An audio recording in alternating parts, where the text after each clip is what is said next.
What it do, besties? My name is J Shell. This is Lucio, and welcome to J Shell's Trying Her Best. And J Shell's Trying Her Best because why? Porque esa mierda que se llama vida es difícil, ya tú sabes. For the people in the back, I'm Afro-Latina, I'm Hondureña 100%. Get it, get it, get it. So, me and Lucio just had a video go viral recently. Shout out to us. Snap, snap, snap. And with that video getting a lot of attention, I feel like it was necessary for y'all to meet us because a bunch of people coming and subscribing to our channel and they don't even know who we are. So let me tell you, bestie, let me tell you who he is. And yes, I called you bestie because, exactly. And yes, I called you bestie because we're best friends. You just don't know it yet, but you about to find out. You about to find out. Okay. Let's get in the video. Oh, you good? Lucio's currently eating dinner. He's eating macaroni and cheese with green beans and vegetables and all that. So he grubbing. I was in the middle doing my microbiology homework because I am a nursing student. So let me tell y'all some of my business right quick. So my name is J Shell. I'm 26 years old. I was born in the Bronx, okay? I was born in the Bronx, but I was raised in Virginia Beach, Virginia. I moved to Jacksonville, Florida in December of 2023, and that's where we live now. Lucio is my 18-month-old. He about to be 19 months on the 24th of, what month is this? Of April. He's almost 19 months, y'all. He old. I'm about to start charging him rent. Lucio's currently watching Aprende Peque Come Sisa. I'm raising him to be bilingual. I speak both English and Spanish to him because I'm Honduran, soy hondureña 100%. Both my mother and my father are from the Central American country of Honduras. I am a Garifuna woman, and for the people in the back, the Garifuna people were an Afro-Indigenous group of people, and we derive... Is you good? I'm about to give you a quick history lesson, so buckle your seatbelts. The Garifuna people were an indigenous group of people that derived from West Africa on the slave trade to North America. Our ship crashed in St. Vincent, and there we intermixed with the Caribbean Arawak people, and that's how the Garifuna ethnicity became a thing. The British came and tried to enslave us in battle. We fought them several times. We ended up losing, and we were exiled to Roatan in Honduras on April 22nd, 1797. We landed on the shores of Roatan in Honduras, and that's how my people ended up in Honduras. We're in 5 countries. We're in Belize, Guatemala, Nicaragua, Honduras, and San Vicente. So I'm Garifuna, and we have a very distinct culture. We're Afro-Indigenous, so we have our own language called Garifuna. We have our own dances like punta and paranda and junkunu. My culture is dope. If you want to know more about my culture, definitely follow me on TikTok because I'll be talking all my Garifuna-ish on TikTok. My family's from the Bronx. We ended up moving to Virginia because my dad is in the military. He's been in the Navy my entire life, literally. And that's how I ended up being raised in Virginia for the most part. I did live in Jersey for some time, though. I lived in Southern Jersey for 4 years. I'm currently in nursing school. I'm a registered nursing student. I'm trying to get my ASN I graduate, God willing, June 2026. So next year when I graduate, I want to be a behavioral health nurse or a pediatric psych nurse. I worked at a behavioral health facility for 3 years and I loved it. I love working with at-risk youth. I want to help as many kids as I can. So I'm really excited to get into behavioral health when I graduate. So I've seen a lot of questions. So in the comments, y'all be asking a lot of questions in the comments. Let me see if I can answer some of that for y'all. Alright, so boom. People ask if my son is Samoan. He is not Samoan. My son is half Honduran Garifuna, and my son is half Mestizo Mexican. So he's half Honduran and half Mexican. He's biracial. He's half black, and then he's half Mestizo Mexican. So that's what my son is. He's not Samoan. He's not Tongan. He's not... What else y'all be saying? He's not Polynesian in any sort of way, even though he do be giving that. And in fact, for Halloween, we dressed him up as baby Maui, and that was Moana. He looked super duper cute as baby Maui. The video that we went viral for recently was because of his hair. You can't really see it now because it's in a man bun, but this kid got hurt. Okay? And he's always been that way. He was born with a 27-piece. He came out with the Fantasia out the womb. And the ultrasounds, you couldn't tell that he had that much hair, but I had bad acid reflux. That's another question I get asked all the time, was how was the heartburn? The heartburn really wasn't that bad. It was the acid reflux that was horrible. Like in my second trimester especially, I would literally throw up stomach acid all the time. But aside from the acid reflux too, I did also have an itchy tummy. That's another old wives' tale, is that your stomach's gonna be itchy if your baby's gonna have a lot of hair.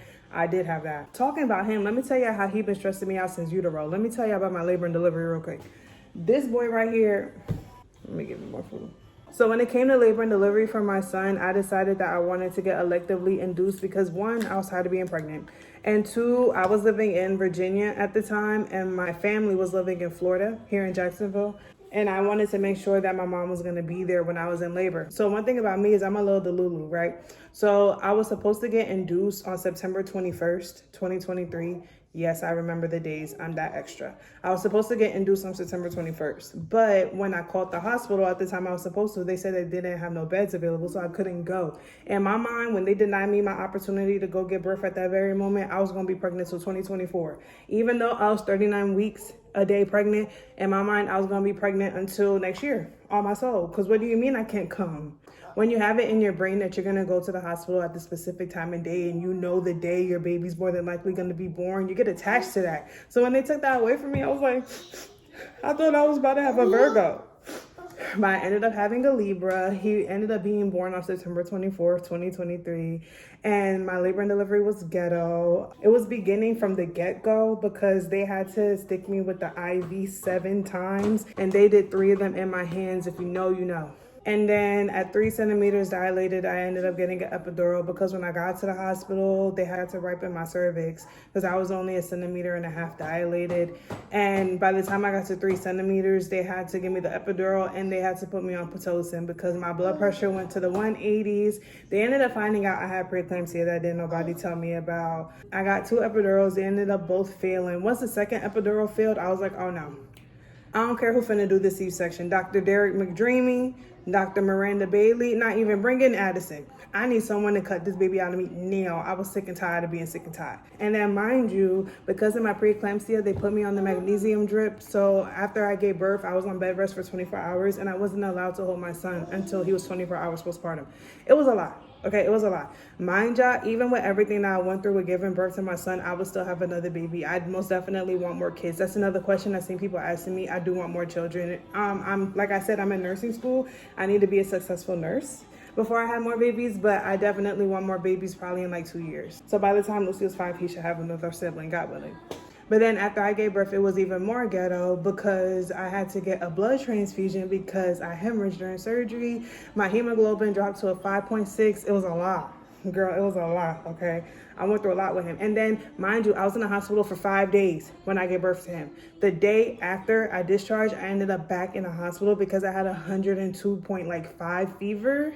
And I ended up having a uterine infection, so they had to admit me back into the hospital right after giving birth.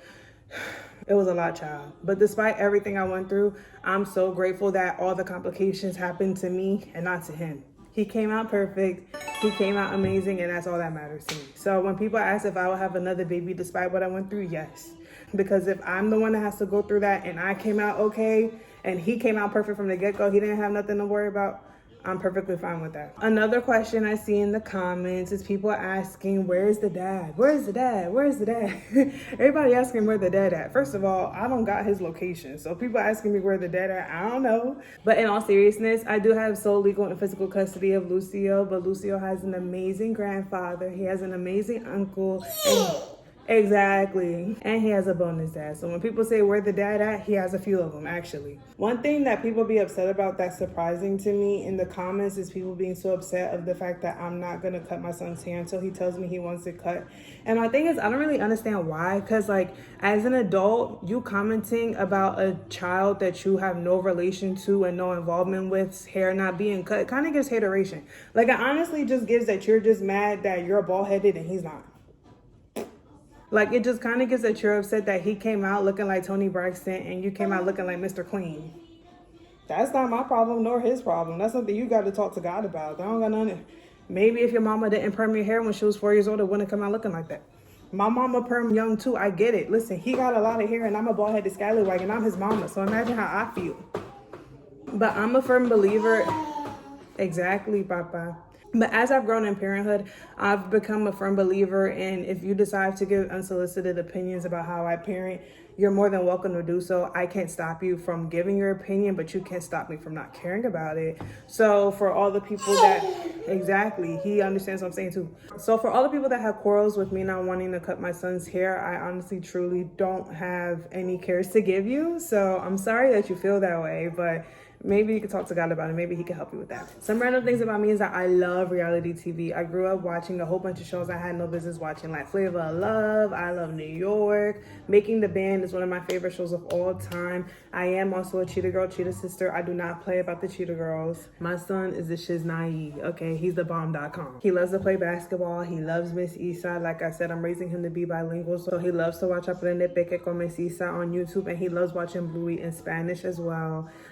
He does have a speech delay. People say that it's more than likely because he's being taught English and Spanish, so it's just taking him longer to express how he wants to because he's confused between both languages. But I'm going to continue to raise him bilingual. So to help remedy that, he's in speech therapy. He's also starting occupational therapy as well.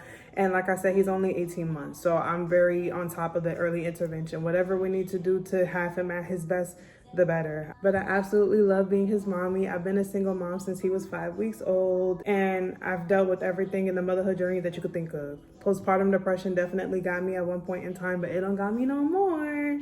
And I'm so happy that me and my son's dynamic has brought so many smiles to so many people's faces. I can't wait to bring out more content for you all. Y'all let me know in the comments down below what you want to see from me and Lucio, or if you have any specific questions. Don't forget to like, comment, and subscribe. Like I said, you're my bestie now, so do me that solid. Okay.